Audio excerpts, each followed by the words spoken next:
للہ والصلاة والسلام علی رسول اللہ وعلی آلہ و اصحابہ ومن والا اما بعد۔ کسی بھائی کا کوئی سوال ہو تو وہ کر سکتا ہے انشاءاللہ تعالی۔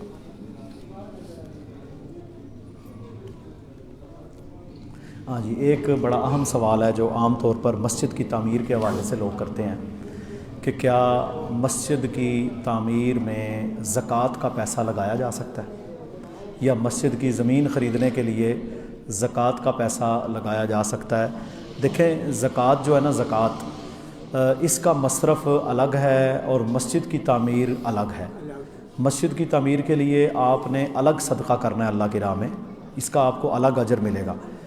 زکوٰۃ کے جو مصارف ہیں ان میں انما الصدقات للفقراء، وہ فقیروں کے لیے ہے، والمساکین، مسکینوں کے لیے ہے، والعاملین علیہا، وہ جو زکوٰۃ جمع کرنے پر مامور ہیں ان کے لیے ہے، والمؤلفۃ قلوبہم، تالیف قلب، نئے نئے مسلمان جو ہوئے ہیں ان کے لیے ہے، وفی الرقاب، ٹھیک ہے جی، جو لوگ قیدی ہیں مسلمان پھنسے ہوئے ان کے لیے ہے، والغارمین، مقروضوں کے لیے ہے، وفی سبیل اللہ، مجاہدین کے لیے ہے، وابن السبیل، اور مسافر جو کسی جگہ پہ پھنس گیا ان کے لیے زکوٰۃ اللہ نے رکھی ہے، ٹھیک ہے جی۔ تو مسجد کی تعمیر یہ زکوٰۃ کے پیسے سے نہیں ہوتی، اس کے لیے الگ مال آپ کو اپنے اصل سے خرچ کرنا پڑے گا۔ پھر دیکھیں نا جی، اللہ تعالیٰ نے اس کا آپ کو اجر بھی کتنا دیا کہ پورا محل اللہ آپ کے لیے الگ جنت میں بنائے گا۔ حالانکہ اگر آپ جنت میں چلے گئے تو ایک محل تو جنت میں ہونا ہی ہونا ہے، لیکن یہ ایک اسپیشل آپ کا محل پراپرٹی ہوگی جو کہ اس وجہ سے دی جائے گی کہ اس بندے نے مسجد بنائی تھی یا اس کی زمین دی تھی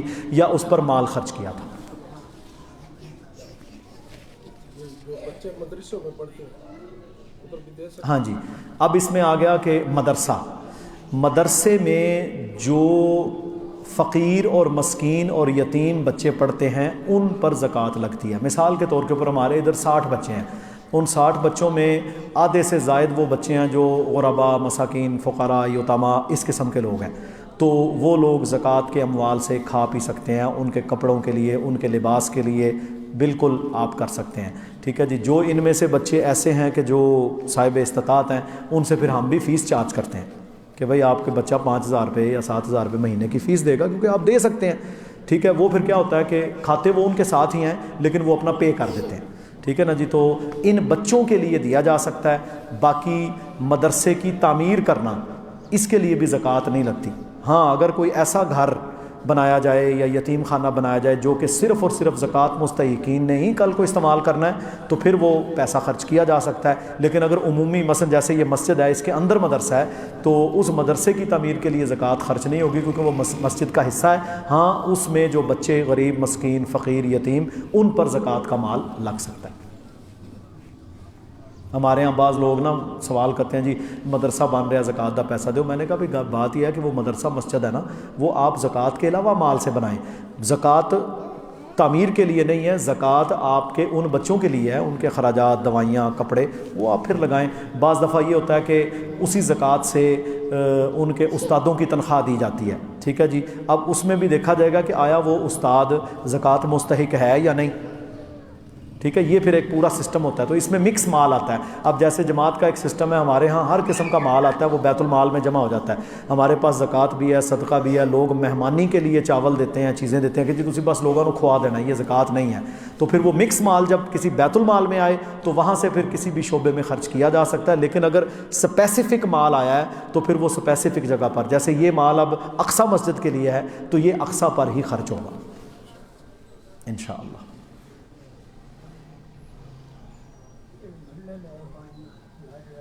دوسرا یہ جو مسجد آپ ہے، ابھی ساتھ ہی ہمارے دی مسجد ہے، اس میں بھی جمعہ پڑھتا ہے، ادھر بھی تعداد اسی لیے تو کم ہو گئی میرا خیال ہے۔ اصل میں جی اصل میں مسئلہ پتہ کیا ہے؟ مسئلہ یہ ہے کہ المیہ ہے یہ کہ ہمارے ہاں دین مسالک کے اندر بٹ گیا۔ اب یہ ہمارا مرکز ہے نا جی، آپ کا مرکز ہے، آپ اس مرکز میں چاروں طرف کسی جگہ پر کوئی مسلک لکھا ہوا نہیں دکھا سکتے۔ حالانکہ میں خود ہی بورڈ بنواتا ہوں، میرے سے بھائی پوچھتے ہیں جی یہ بورڈ بنوا لو، کیونکہ ہم اسلام کی بنیاد پر پھیلنا چاہتے ہیں۔ کسی مسلک کا نام لکھ کر آپ جگہ کو باؤنڈ کر دیتے ہیں، ٹھیک ہے نا جی۔ تو ایک المیہ یہ ہے کہ ہمارے ہاں کوئی مسجد رجسٹرڈ ہی نہیں کرتے جب تک مسلک کا نام نہ لکھا جائے، یعنی ایک اوپر سے فتنہ شروع ہوتا ہے۔ پھر یہ ہے کہ ہر محلے میں ہر شخص جو ہے وہ جہاں اسے جگہ ملی وہ مسجد بنا دیتا ہے۔ پھر حالانکہ جو بڑے مراکز ہیں جمعہ ان میں ہونا چاہیے، ٹھیک ہے نا جی، بڑے مراکز میں جمعہ ہونا چاہیے، اجتماعی جمعہ ہونا چاہیے۔ ہاں ایسی جگہ جو ان ریچیبل ہے، مثلا جیسے کہ جیل چوک میں ہے یا بازار میں، تو یہاں سے وہاں بندہ تو جانا مشکل ہے، تو وہاں ٹھیک ہے الگ مرکز مسجد ہو جائے۔ تو بہرحال جی یہ اب ایسے مسائل ہیں کہ ایک ایک گلی میں ایک ایک مسلک کی مسجدیں بنی ہوئی ہیں، ٹھیک ہے جی۔ یہ حاجی ثناء اللہ لیے تھے، حاجی عطاء اللہ لیے، ٹھیک ہے جی، وہ دونوں بھائی تھے، ان کا جھگڑا ہو گیا، انہیں اپنا اڈا کھڑا کر لیا۔ تو ہم نے تو الحمدللہ یہ اڈا بنایا ہی کوئی نہیں، نہ اس سے کچھ گین کیا ہے، نہ انشاءاللہ گین کرنا ہے، بلکہ انشاءاللہ اسے بڑھانا ہے اور یہاں دعوت کا کام کرنا ہے، ٹھیک ہے نا جی۔ تو باقی یہ ہے کہ اسی وجہ سے تعداد کم ہوتی ہے، ایک تو یہ آپ کا پوائنٹ ہے۔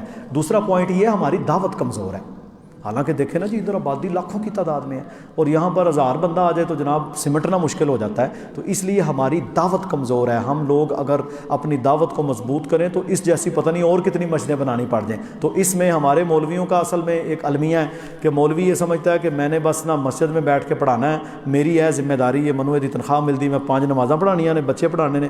وہ دعوت و تبلیغ کا سلسلہ شروع نہیں کرتا جو نبیوں کا طریقہ ہے۔ حالانکہ دعوت و تبلیغ میں اپنے کلینک پہ کروں، اپنی گاڑی پہ کروں، جہاں جا رہا ہوں وہاں کروں، یہ تو ہر وقت چلتی رہنی چاہیے۔ جب دعوت اور تبلیغ اور دعوت اور اصلاح کا سلسلہ جاری رہتا ہے تو پھر لوگ جڑتے رہتے ہیں۔ جب یہ دعوت و تبلیغ اصلاح کا سلسلہ بند ہو جاتا ہے تو پھر لوگ اتنے ہی ہوتے ہیں، وہ اب مسجدیں بناتے جائیں گے، لوگ کم ہوتے جائیں گے۔ تو اس لیے ہم سب کو بھی یہ کوشش کرنی ہے کہ ہم نے اپنے دوستوں کو، بھائیوں کو، آؤ یار جمعہ تے سنو، آؤ بات تے سنو، تے دیکھو کوئی حدیث قرآن کو گل تو ملے گی۔ تو اس طرح ترغیب دے کر انشاءاللہ تعالی ہمیں اپنی مسجدوں کو آباد کرنا چاہیے، یہ ہم سب کی ذمہ داری ہے۔ وعلیکم السلام ورحمۃ اللہ وبرکاتہ۔ چھوٹے پیشاب کی تکلیف ہوتی ہے، بات ہو رہی ہے تو من وضو بنائے گا، وضو بنا کے مسلح کھلو جائے گا، پہلے سجدے وچ ہی وہ پیشاب آ جاتا ہے، قطرہ آ جاتا ہے، قطرہ جا وہ دل وچ وسواس بھی رہتا ہے، پر نماز من وضو نہیں تھی، نماز نہیں۔ ہاں جی ہاں جی۔ اچھا جی اس میں نا میں سمجھ گیا مسئلہ، بیٹھا تھوڑا جا رہنمائی کر چھوڑو، میں تو سمجھا دینا، میرا وسواس نکل جائے گا۔ بیٹھو تسی، یہ بڑا اہم مسئلہ ہے، بالخصوص 50 55 60 سال سے اوپر عمر کے جو بزرگ ہیں ان کے لیے یہ اہم مسئلہ ہے۔ اصل میں مردوں کی کچھ اپنی پرابلمز ہیں، خواتین کی اپنی پرابلمز ہیں۔ تقریباً مردوں میں میڈیکلی 40 45 سال کی عمر کے بعد جو پروسٹیٹ ہوتا ہے نا، غدود، وہ کمزور ہو جاتی ہیں اکثر لوگوں کی، 70%، تو ان کا پیشاب پر کنٹرول نہیں رہتا، ٹھیک ہے نا جی۔ اس کو عربی میں کہتے ہیں سلس البول، انگلش میں میڈیکل لینگویج میں کہتے ہیں انکانٹیننس، یعنی وہ سلسلہ چل جاتا ہے پیشاب دا۔ اس میں تکلیف کئی لوگوں کو اتنی ہوتی ہے کہ پیشاب رکتا ہی نہیں، کئی لوگوں کو یہ ہوتا ہے کہ ان کو پیشاب قطروں کی شکل میں آتا رہتا ہے، آتا رہتا ہے، آتا رہتا ہے۔ ایسے بندوں کے لیے شریعت نے سختی نہیں کی۔ ایسا بندہ جو ہے وہ استحاضہ والی عورت کی طرح ہے، مثلا جس کو ہیز کے بعد بھی بلیڈنگ ہوتی رہے، جس کو لیکوریا ہو جائے، کیونکہ یہ اس وقت مسائل اللہ کے نبی کے سامنے آئے تھے، سلس البول بھی اسی قبیل سے ہے۔ اس کا طریقہ یہ ہے کہ آپ ہر نماز کے لیے تازہ وضو کریں اور ہر نماز پڑھ کر تازہ وضو کر کے آپ نے ایک کچھا انڈر ویئر پہن لینا ہے اور اس کے اندر ٹشو رکھ لیں، ٹھیک ہے جی۔ تو آپ اپنا وضو کریں، اپنی نماز پڑھیں، چاہے نماز کے دوران آپ کے قطرے نکلتے بھی رہیں، آپ کی نماز ہو جائے گی۔ اسی طرح جیسے استحاضہ والی عورت، وہ تو رکتا ہی نہیں سیال مادہ، تو وہ آتا رہے، اس کے لیے ہر نماز کے لیے تازہ وضو ہے، تو آپ نے یہ وسوسہ نہیں کرنا، ٹھیک ہے جی۔ تازہ وضو، اپنا ٹشو اندر رکھ لیں، اگلے وضو سے پہلے پیشاب کرنے کے بعد آپ نے پھر نکال لینا، ٹھیک ہے۔ ایک تو اس کا یہ طریقہ ہے۔ دوسرا، اگر آپ کو بہت زیادہ مسئلہ نہیں ہے تو پھر اس میں یہ کوشش کریں کہ نماز سے آدھا گھنٹہ پہلے پیشاب کر لیں، نماز سے آدھا گھنٹہ پہلے پیشاب کر لیں تاکہ جو قطرے نکلنے ہیں وہ کئی لوگوں کو کم پرابلم ہوتی ہے۔ پھر اس میں ایک اور علماء نے بتایا کہ آپ اپنے بائیں ہاتھ کے انگوٹھے اور انگلی، شہادت کی انگلی بائیں ہاتھ کے، جب آپ پیشاب سے فارغ ہو جائیں تو اس سے اپنی شرمگاہ کو پچھلے کنارے سے پکڑ کر آگے کی طرف دباتے ہوئے آئیں تاکہ نالی کے اندر جو کوئی قطرہ رہ گیا ہے وہ نکل جائے، بس اس حد تک طریقہ۔ لیکن آپ کی کیونکہ ایج کافی ہے تو آپ کے لیے یہی بہتر ہے کہ انڈر ویئر اس کے اندر وضو کریں، ٹشو رکھ لیں، اپنی نماز پڑھتے رہیں، اگلی نماز سے پہلے وہ ٹشو چینج کر لیں۔ اس کے علاوہ اور اس میں بالکل نماز پوری ہے۔ اس میں ایک اور پوائنٹ ہے، ترمذی میں حدیث ہے، وہ شخص جسے پیشاب کا خدشہ ہو، یعنی یہ نہیں کہ قطرہ نکلتا ہے، انہوں شک پہ آ رہتا ہے ہر ٹائم کہ پتہ نہیں یار کوئی قطرہ نہ نکل جائے، پیشاب نہ نکل جائے، تو وہ ایسے کرے کہ وہ وضو مکمل کرنے کے بعد اپنی قمیض اٹھا کے شلوار یعنی شرمگاہ والی جگہ پر وہ چھڑک دے، پانی تھوڑا سا پانی چھڑک دے، یہ اس کے شک کو زائل کر دے گا۔ لیکن آپ کا کیونکہ عمر کے حساب سے مسئلہ ہے، اس لیے آپ وہ ٹشو والا معاملہ اختیار کریں۔ ٹھیک ہے جی، جی جی علی علیہ السلام جی جی جی جی جی ہاں، اصل میں دیکھیں جی بات یہ ہے کہ اللہ تعالیٰ نے کچھ اصول مقرر کیے ہیں۔ علیہ السلام، علیہ الصلاۃ والسلام، صلی اللہ علیہ وسلم، صلی اللہ علیہ وآلہ وسلم، یہ ہے نبیوں کے لیے، یہ انبیاء کے لیے، اہل السنہ کا یہی عقیدہ ہے۔ ہمارے ہاں کیونکہ شیعت آہستہ آہستہ داخل ہو رہی ہے، لوگوں کے اندر نا یہ چیزیں خرافات کی شکل اختیار کر رہی ہیں، تو صلی اللہ علیہ وسلم، علیہ السلام، علیہ الصلاۃ والسلام یہ صرف اور صرف کس کے لیے ہے؟ نبیوں کے لیے ہے۔ ٹھیک ہے جی، رضی اللہ عنہ کس کے لیے ہے؟ یہ ہر نبی کے صحابی کے لیے ہے، چاہے وہ محمد کریم صلی اللہ علیہ وسلم کے صحابی ہوں، چاہے ابراہیم علیہ السلام کے صحابی ہوں، چاہے موسیٰ کیونکہ وہ بھی نبی نے، انہوں نے بھی ساتھی سن۔ ٹھیک ہے جی، تو ان کے لیے آپ رضی اللہ عنہ کہہ سکتے ہیں، اللہ ان سے راضی ہوا، اور بالخصوص یہ ہمارے نبی صلی اللہ علیہ وسلم کے صحابہ کے لیے۔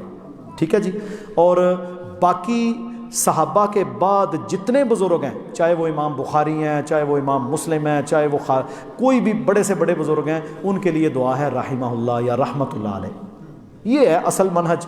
اب اس میں افراط و تفریط آپ کریں گے، علیہ السلام، یہ نہیں کہ وہ کہنا حرام ہے، ٹھیک ہے، وہ سلام ہے نا، آپ کہتے ہیں جی تم پر سلام، لیکن یہ ہے کہ اس میں پھر کیا ہوتا ہے کہ بندے پھر آگے سے آگے بڑھتے ہیں، پھر بندہ ان سے یہ سوال کرے کہ تم علی رضی اللہ عنہ کو سلام کہتے ہو تو حضرت ابو بکر علیہ السلام کیوں نہیں کہتے؟ وہ کہے گا نہیں نہیں نہیں نہیں اے اہل بیت نے۔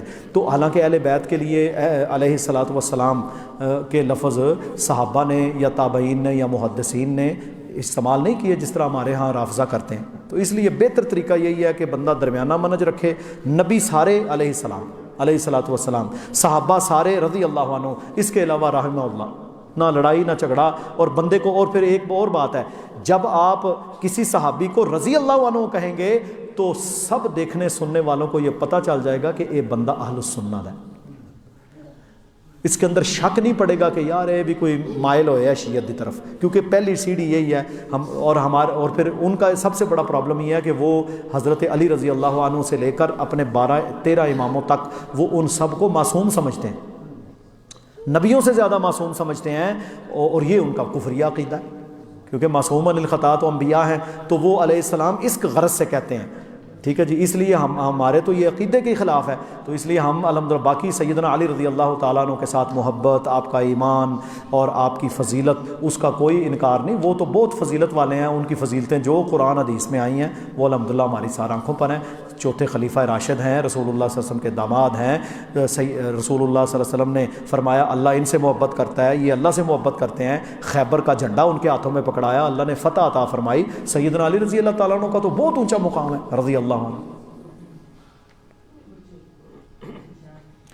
ٹھیک ہے جی، انشاءاللہ سبحانک اللہم و بحمدک اشہد ان لا الہ الا انت استغفرک و اتوب الیک۔